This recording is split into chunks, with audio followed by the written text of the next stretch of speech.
compassion or non-special compassion, Rahman or Rahim, any of that stuff, it requires the nas, requires some kind of a text. Okay, so then can I offset this in saying, for example, is this first principle, or rather this first principle, is its first action going to be in creation? Do you believe in a first act?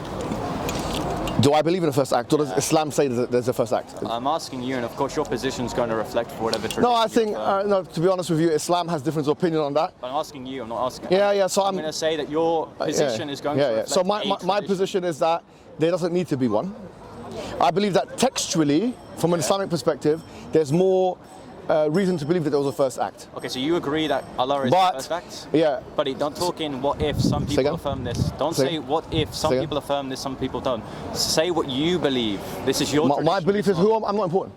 Okay, I'm just like you, we're both not important. Yeah, but you're representing a tradition. No, I'm not important. Oh, wait, so you said that you won't discuss on me on a formal discussion because I'm not important, but you two, no, I'm not important. Are not important. I'm not important. Are you chasing clout? No, I'm not important. Okay. So I'm telling you from an Islamic perspective, I'm not an authority. Like when it comes to theology, I'm not an authority. When it comes to like positions on this matter, all I can do is regurgitate and tell you what scholars of the past have said. And what do you affirm? So for example, if you're saying first act, first creation, they create first thing. Yeah. Like a creation ex nihilo, is that what you're talking about? Yeah. So in Islam, there are two opinions. Yeah. One opinion is that, which is the majority opinion, is that yes, there is creation ex nihilo. And do you agree with that?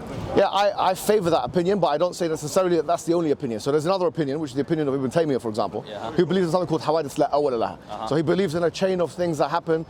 God can perpetually create into the past. I can see that that's a logical possibility. Okay. And even a textual one to some extent, but I'm not saying that I agree with that. So you're essentially saying that someone who denies the first act is still in the body of Islam, but you personally hold to this position. Okay, so then the composition argument that firstly, you deny divine simplicity, that all of the attributes within God is identical to himself. Sure. Therefore, all of Allah's attributes are going to be less than the whole itself. If therefore he is composite, because he's composed of things that are less than the whole itself. Even though Ibn Taymiyyah wants to say, for example, that either these are abstract descriptors or something that he doesn't say that. He doesn't say that. Well, he says that it's inseparable from the whole itself, and you want to take away. What does? Yeah, that his attributes are inseparable from the whole. But I allowed you to speak, so if you want to say that I'm mischaracterizing his position after the time of me speaking, that's absolutely fine. Just get to the point, man. Stop talking. Go ahead. You are speaking. You are speaking. Just talk. You're wasting my time. Just get there. I'll get there. And this is why I said we should have a timed discussion and not one where you interrupt me and I interrupt you. Just get to the point. The point is that what's the question? Because you said I have to load this in a question, I have to go for a line of premises and ask the conclusion. You're boring everyone around you. Ask the question, please. No, it's boring. It's boring. You ran physically, bro. You ran physically. You actually ran physically.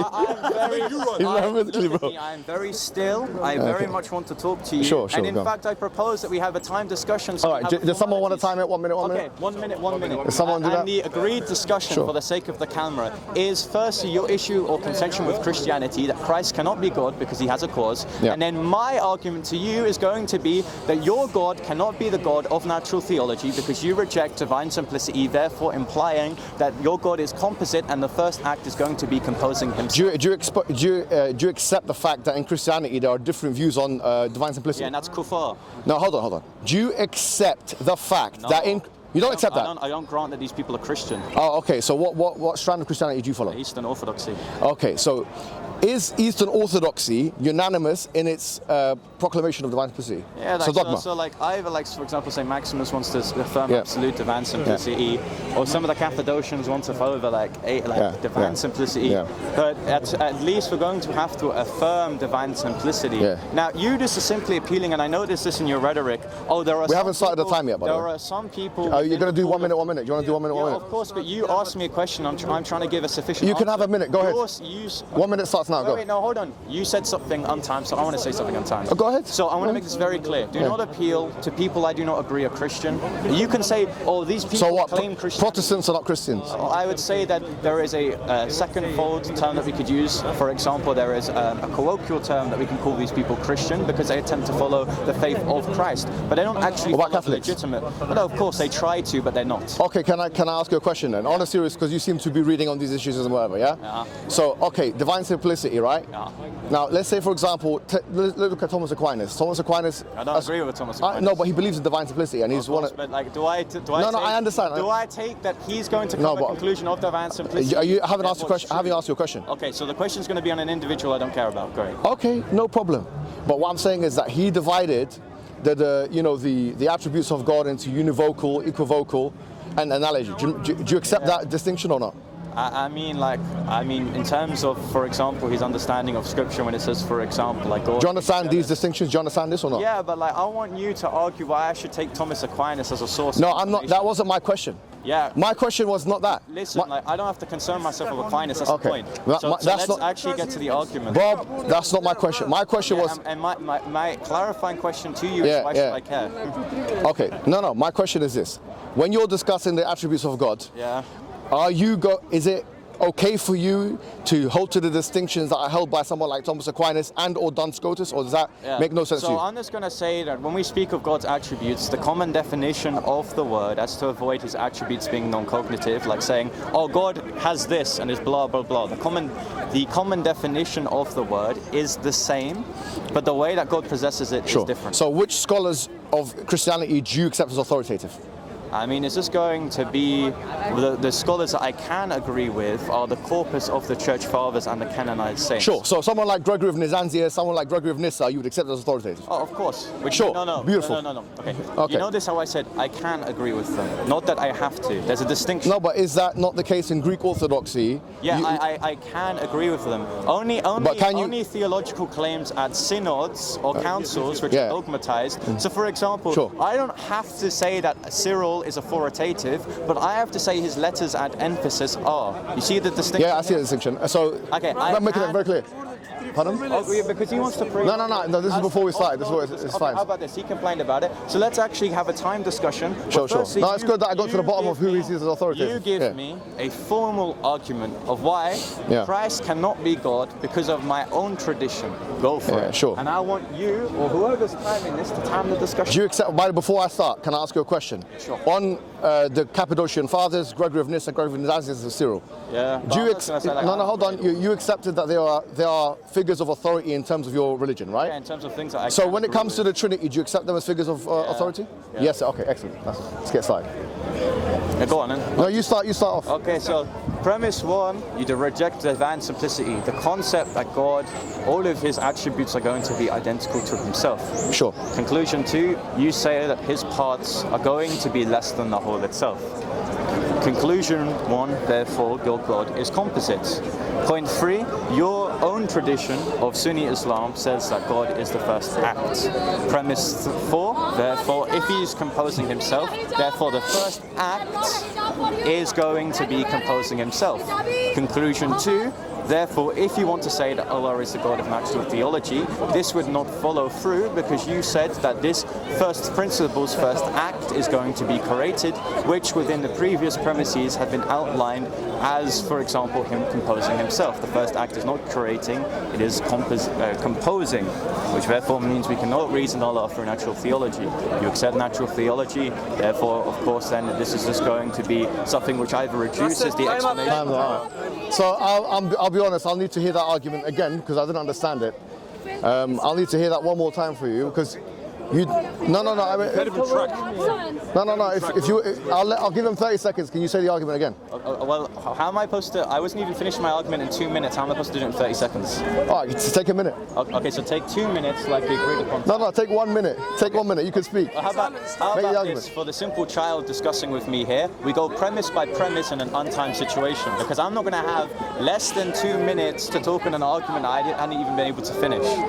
Okay. So you reject divine simplicity, the concept that all of the attributes within God is identical to himself.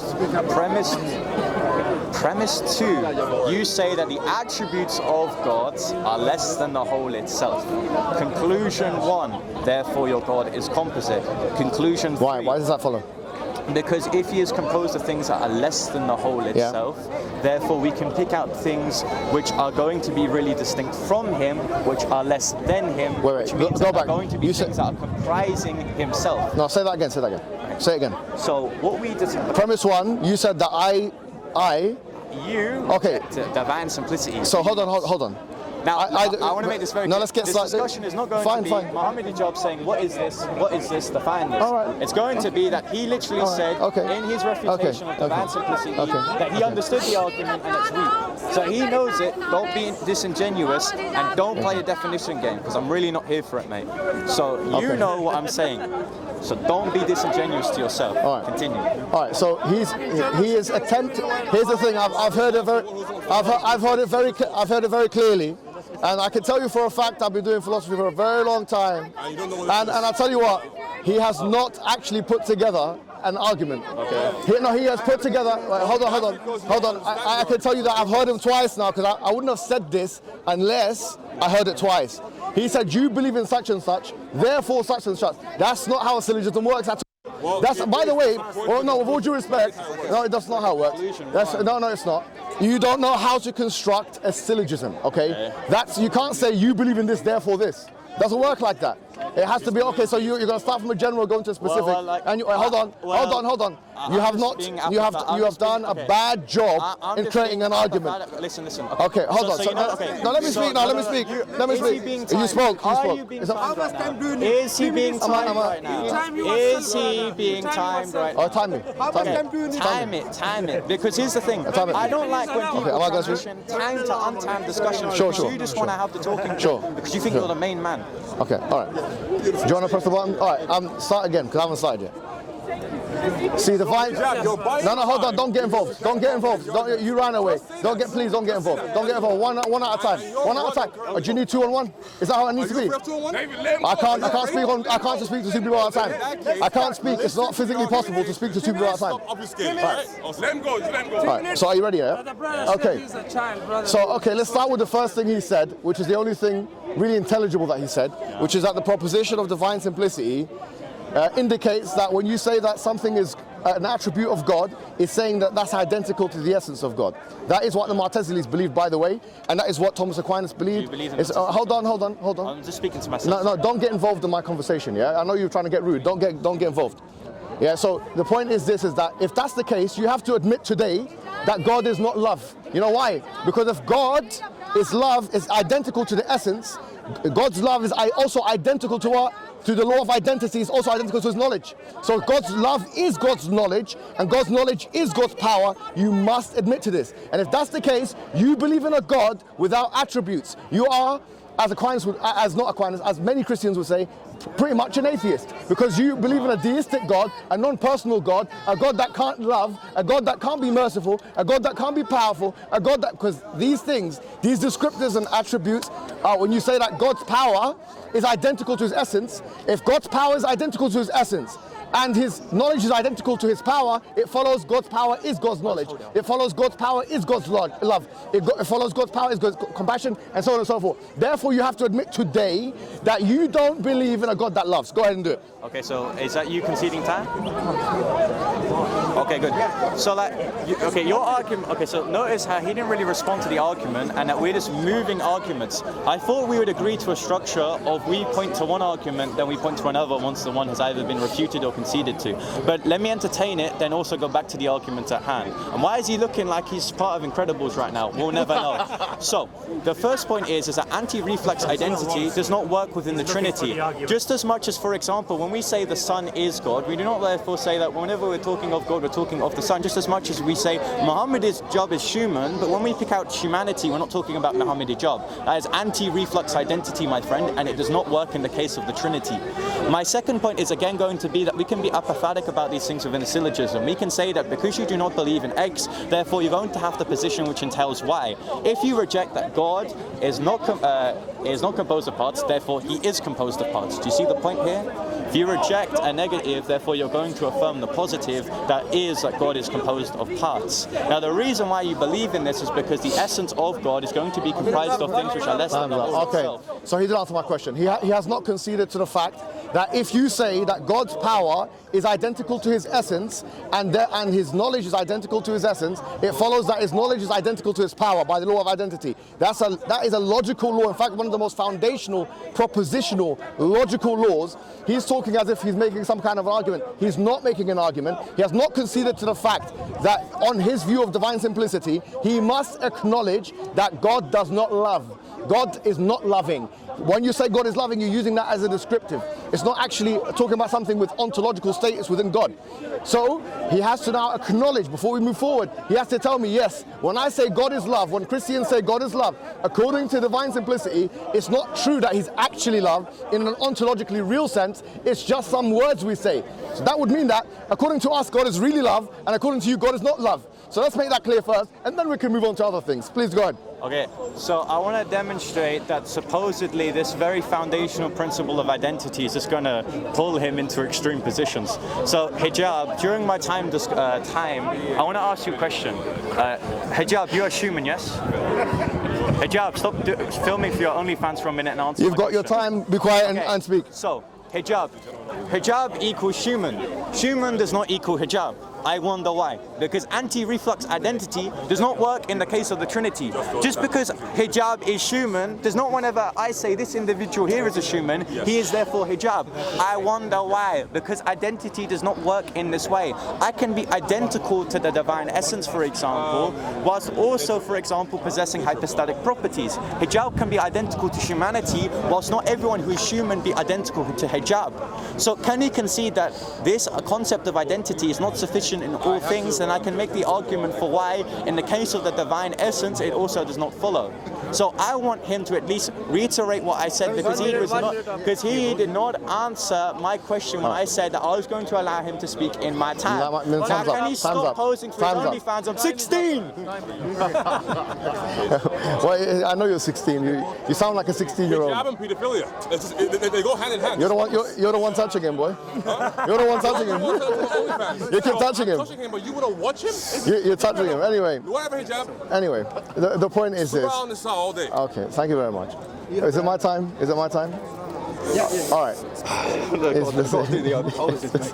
A moment ago, he was shaking his chest in front of you. The point is if you use it with a universal outside of God's essence. So here is the difference: is if I say that animality or horsiness or any kind of universal that exists within, and then I say X is equivalent to Y, and Y, then yes, there could be a difference. But we're not talking about that. We're saying that if God's attribute, yes, is the same as his essence, we're not using a universal here. This is not a genus or universal that a nominalist can say in his conceptualizing is some kind of thing which is abstract from God. We're saying we're using God to compare him with God. So I'm saying that according to divine simplicity, this is what they say. The divine simplists say that the attribute of God is equivalent to the essence of God. So if it's equivalent to the essence of God, if God's power is God's essence, then and God's knowledge is God's essence, it follows God's power is God's knowledge. It follows and so on and so forth. Which means when Christians say God is love, if they believe in divine simplicity, they're lying to you. That's what it means. It means they don't actually believe in God being love in any real ontological sense. That's it. So can you concede that? Can we move on now? Because you haven't really argued for why the argument follows, right?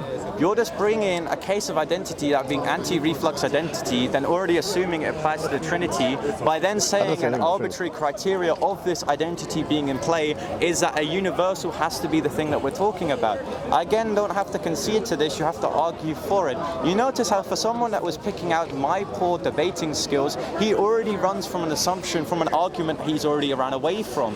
He ran away initially from an argument against composition, then ran to my position whilst having an argument that assumes a principle of identity to which I don't agree to. So I want Hijab to argue for why this thing actually follows. You were just being apathetic and saying it's not in the case of a genus, therefore it has to be in the case of a particular, for example, that anti-reflux identity does follow.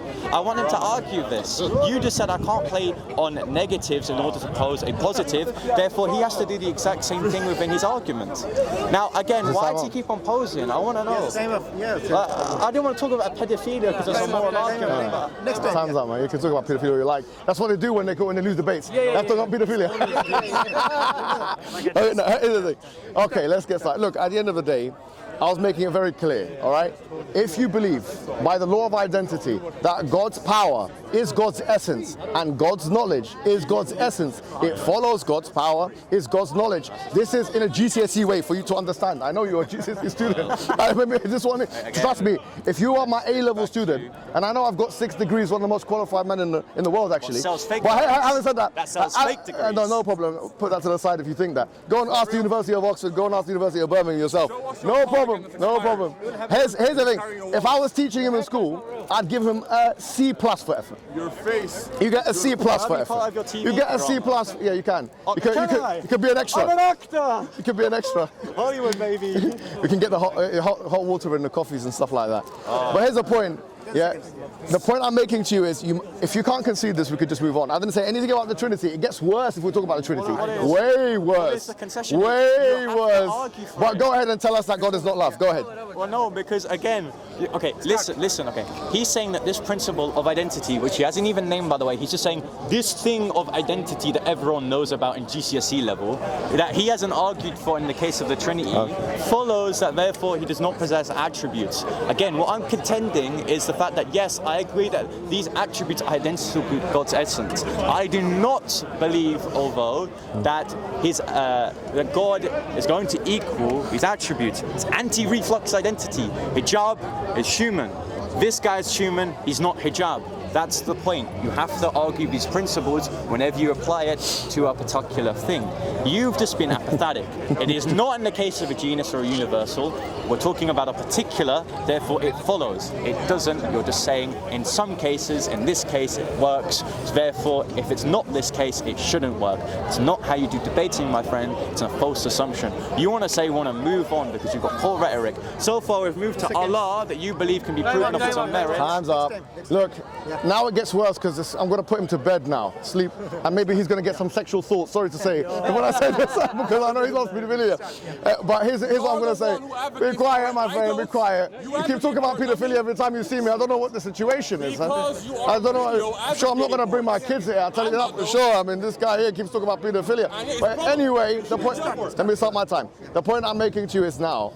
We've said this and he tried to defend it and he has no defense. Because the thing is, he's in a dilemma. If he says that these are actual attributes with an ontological status, then he affirms the kind of composition he wishes to deny.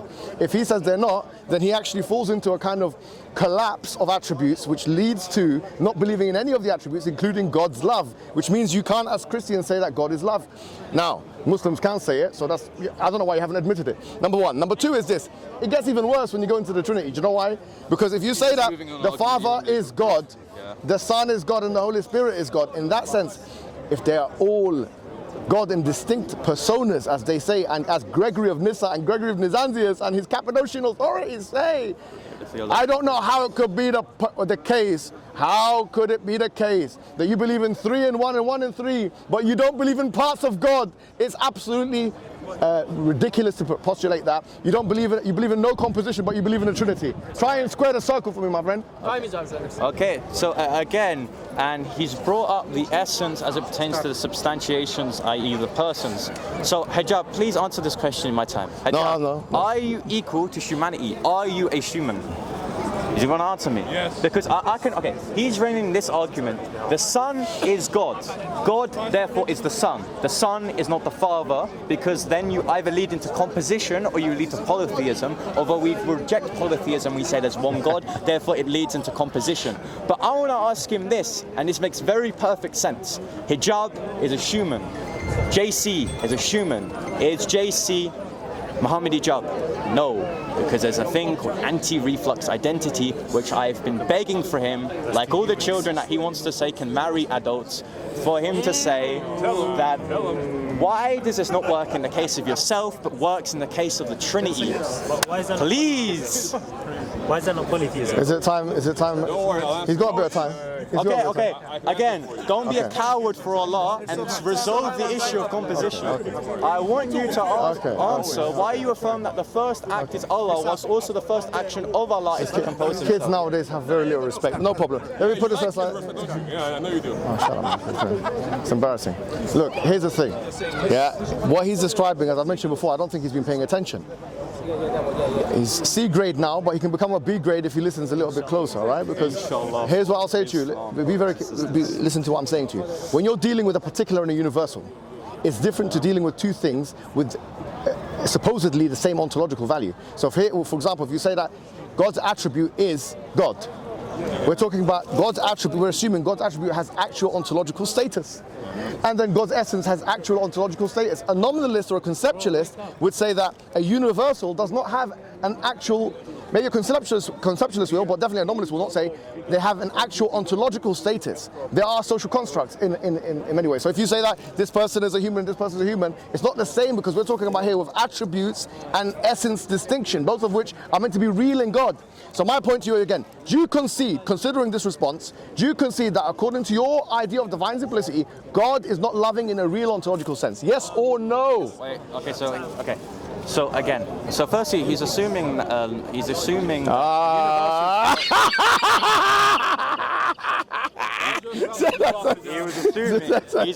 universals don't really exist. He's assuming that universals do not really exist. I'm just going to say, and to avoid that language has no real meaning. Needs to speak to you for 1 minute. Okay, when I finish with this guy, I'll come to you. Serious issue? I'll come to you in a second. Very serious issue. I'll come immediately. Let me just finish with this guy.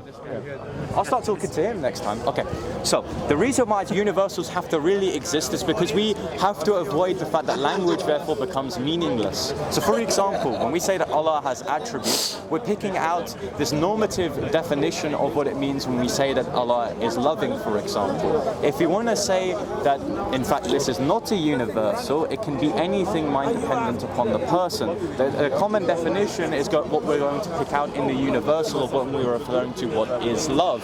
So why are you assuming that universals do not really exist within your argument? That's my first point.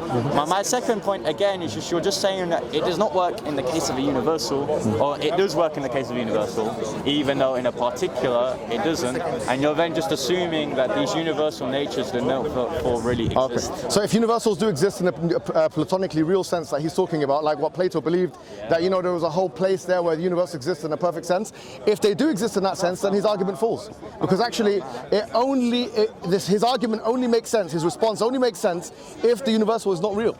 If you're saying that, for example, Mohammed is a human and you're a human, and so therefore me, I'm not you, if that's what basically he's saying, humanity here is a universal which is not real in that sense. If it is real, then it does become a contradiction. Because if there is such a thing as a personified, manifested humanity or perfect human person, which Plato believed there was some kind of man there standing maybe in the heavens somewhere, Neoplatonic realism, if you believe in that, it actually does fall apart, which means if I'm that guy and you're that guy, how can we both be that guy at the same time? It's a contradiction. The same thing applies with the Trinity, and the same thing applies with your attributes of God on divine simplicity. So you fail.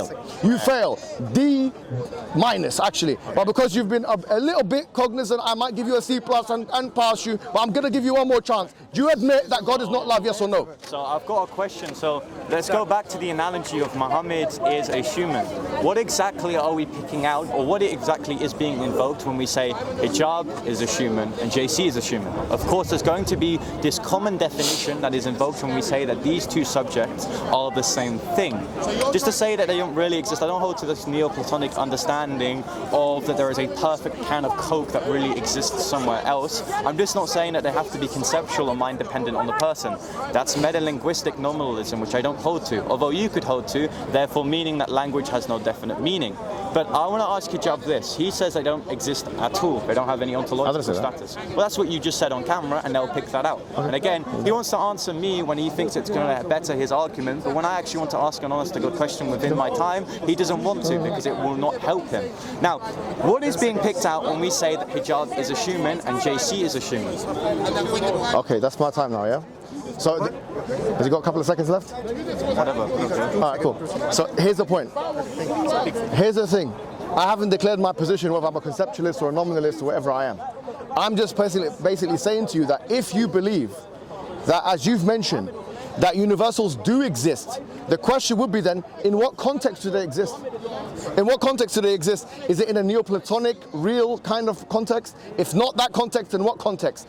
In what context does humanity exist with actual ontological significant. So for example, Plato believed that there was a perfect man out there that we, like human beings, would, connect to it. So for example, what differentiates a sword from a knife? According to Plato, there's like an archetype of what a sword is somewhere, an archetype of what a knife is somewhere, and then wherever corresponds with that is a line. Now, if you don't believe in universals like that, if you believe in universals are real, the question in number one is, in what context are they real? And number two, how is it not now a contradiction?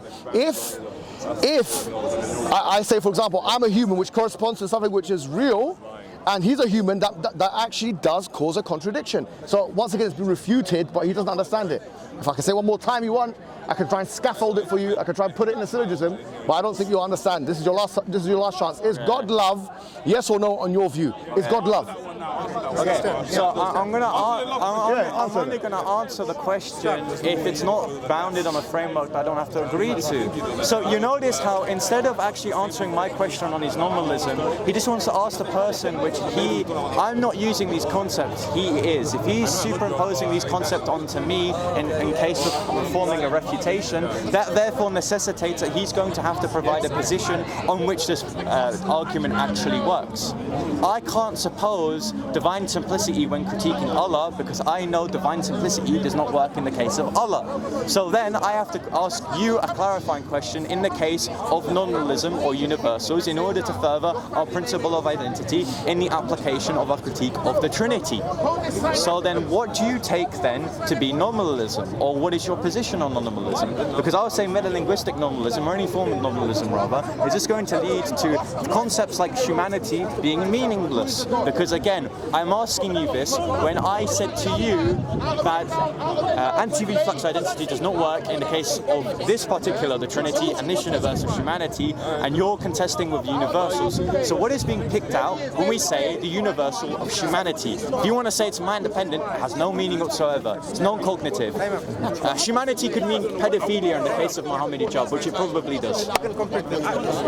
All right, so just because you said that, you've lost privilege to talk to me. Okay. Now you can go back on that. Honestly, don't disrespect, because I know you can do it to your dad, you can disrespect your mum at home, you can disrespect your dad, you can disrespect your Uncle Barry. Don't come and talk about pedophilia and stuff like that. Don't disrespect. No, hold on. He started first. I haven't come to you with anything like that. I haven't disrespected you like that. The first thing you said is I haven't.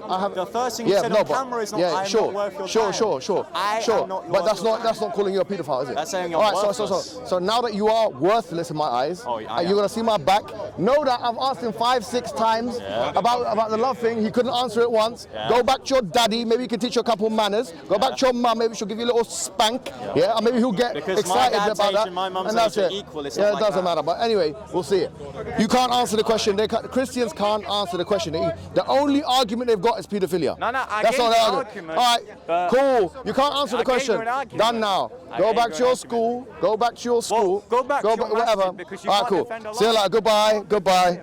You cannot. Okay. I this had the agreed discussion. Excellent. This is Mikhail, my son. Yeah. This is an issue going on for 8 years. Yes. You're not going to believe it. So Mikhail and Ismail has a very serious impairment, which is genetic, degenerative, untreatable. Yes. He's been kept out